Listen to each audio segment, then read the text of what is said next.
Hello student, आज हम बात करते हैं डिजीज़ कॉज्ड बाय बैक्टीरिया। तो ये टॉपिक जो है हेल्थ एंड डिजीज़ चैप्टर से है, क्लास 12th में दिया हुआ है। तो आज हम पढ़ते हैं डिजीज़ कॉज्ड बाय बैक्टीरिया, यानी बैक्टीरिया से कौन कौन सी बीमारियां होती हैं जो क्लास 12th के सिलेबस में है। पहली है टाइफाइड। तो ये टाइफाइड दिया हुआ है। तो टाइफाइड जो है किसकी वजह से होता है? सैल्मोनेला टाइफी की वजह से टाइफाइड फीवर होता है लोगों को। और मोड ऑफ इन्फेक्शन क्या है, कैसे टाइफी हो जाता है टाइफाइड?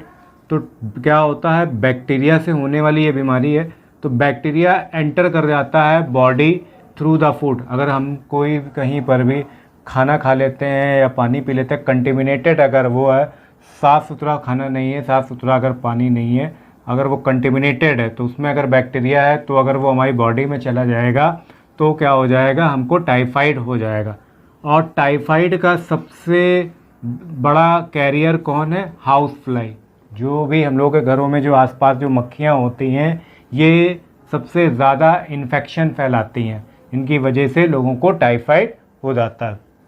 अब हम बात करते हैं सिम्टम की, क्या लक्षण होते हैं जिसकी वजह से लोगों को टाइफाइड हो जाता है।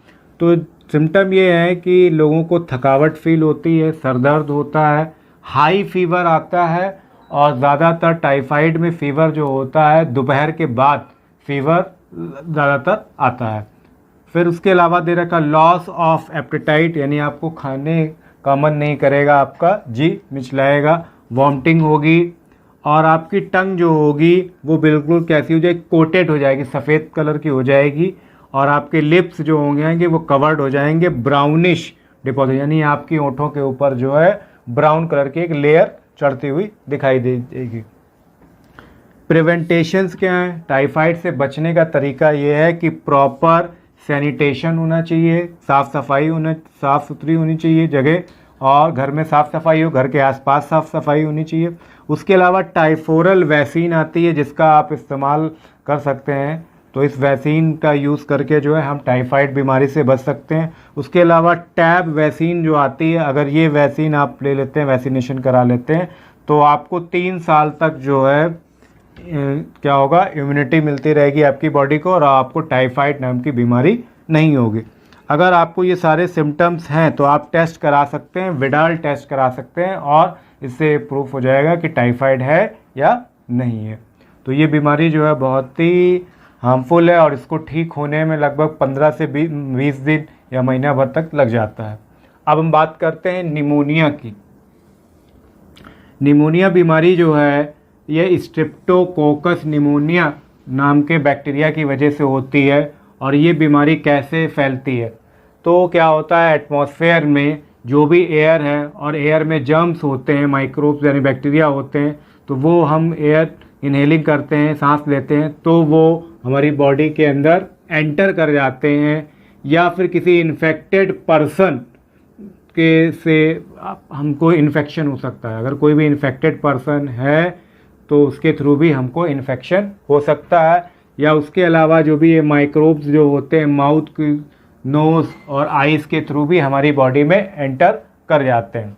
उसके अलावा अल्कोहलिक, जो लोग अल्कोहल लेते हैं, ड्रग्स लेते हैं, तो ये ऐसे जो यूज़र्स होते हैं उनमें भी निमोनिया जो है बहुत जल्दी डेवलप हो सकता है। क्योंकि जो लोग ड्रग्स या अल्कोहल लेते हैं तो उनकी बॉडी जो होती है वीक होती है पहले से, और इसकी वजह से उनका इम्यूनिटी सिस्टम जो यानी इम्यून सिस्टम जो होता है वो वीक होता है। यही एक कारण होता है जिसकी वजह से उन लोगों को बहुत जल्दी निमोनिया के सिम्टम्स उनकी बॉडी में देखे जाते हैं।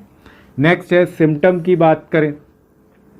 सिम्टम ये है तो क्या होता है इसमें कि लोगों को वॉमिटिंग होती है, टाइटनेस यानी थकावट फील होती है, चेस्ट में पेन होता है, और कफ जो है बहुत ज़्यादा रिलीज़ होता है, और उसमें कफ में म्यूकस भी मिला होता है, ब्लड भी निकलता है कभी कभार। फीवर आता है, और बहुत तेज़ हार्ट बीट चलने लग जाती है, बहुत तेज़ आपको सांस लेना बहुत जल्दी आप स्टार्ट करते हो, आपका हार्ट बहुत तेज़ बीट करने लग जाता है। और उसके अलावा आप शेकिंग एंड टीथ चैटरिंग, यानी आपको कपकपी लगती है और ठंड लगती है, और आपके दांत जो है आपस में टकराने लग जाते हैं। तो ये निमोनिया के लक्षण हैं, यानी सिम्टम्स है। प्रिवेंटेशन की अगर हम बात करें तो good hygiene and sanitary condition, यानी साफ़ सफाई रखिए अपने शरीर की, अपने घर की, अपने वॉशरूम की, अपने घर के आसपास साफ़ सफाई रखिए। और उसके अलावा ORS जो आता है घोल, उसको जो है यूज़ करिए, तो इससे क्या होगा, आपको निमोनिया के प्रॉब्लम दूर हो जाएगी। और उसके अलावा वैक्सीन्स आती हैं जो बहुत ज़्यादा हेल्पफुल होती हैं निमोनिया में। तो अगर आपको ये सिम्टम्स दिखाई देते हैं तो आप टेस्ट करा सकते हैं, CBC टेस्ट करा सकते हैं, यानी इसका फुल फॉर्म क्या होता है, कंप्लीट ब्लड काउंट। तो इसका आप टेस्ट करा सकते हैं। और उसके अलावा आप चेस्ट का एक्सरे करा सकते हैं, जिससे क्या होगा, हमें इजीली पता चल जाएगा कि हमारे अंदर निमोनिया के सिम्टम्स हैं या नहीं है। तो स्टूडेंट, ये बहुत ही इंपॉर्टेंट टॉपिक है। बैक्टीरिया से जो भी डिजीज़ होती हैं, टाइफाइड और निमोनिया, अक्सर एग्ज़ाम में जो है इसके सिम्टम, मोड ऑफ इन्फेक्शन या प्रिवेंटेशन या टेस्ट के बारे में पूछा जाता है। Okay, thank you.